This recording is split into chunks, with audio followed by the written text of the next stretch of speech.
Okay, so I want to give you guys some important things to take into consideration and important things to do. The first thing, you must know your trucks. You must know what a 53-inch trailer is. You must know these things. You must know what a reefer is. You must know what a flatbed is.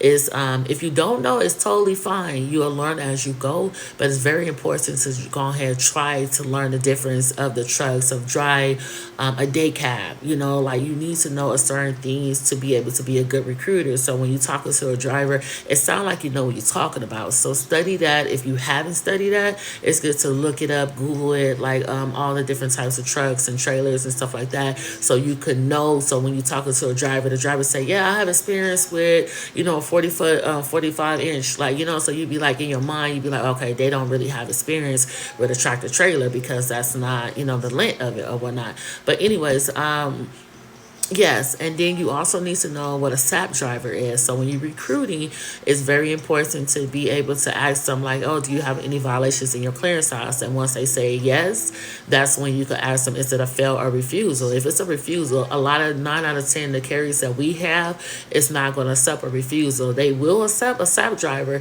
but it cannot be a refusal and it cannot have a criminal history. But the carrier do accept drivers that have a criminal history, but you cannot have be a SAP driver. So it's like, you know what I mean? So you got to know certain things like that and becoming a good recruiter, because you don't want to waste your time going through the whole process. So if they say, "Yeah, I'm a SAP driver," the next question you need to ask them, was it a failed or refusal? That's the very next question that should come out your mouth if they say, "Yes, I'm a SAP driver."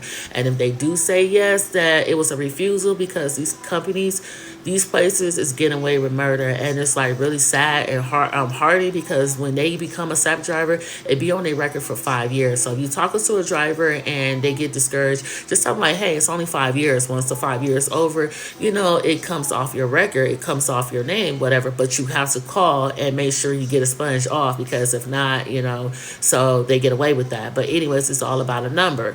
But so if they do say it was a refusal, be like, "Sorry to inform you, but this carrier do not accept refusal." They do accept SAP drivers, but they do not accept refusal. But if for insurance policy, insurance purposes. So you'd be like, "But we do have a carrier that does, but it's a lease of purchase." So you switch it and still make them feel like it's hopeful, that you still can help them. That's the whole point. Is like be helpful. Like it feels good. I tell you that, it feels good to help people. But anyways, so though I'm very important. So learn your trucks, learn your inches, learn what the different names of it, learn what a flatbed is, learn what a dry van is, learn what a reefer is. I could tell you, but it's still good for you to memorize it and learn it on your own. Google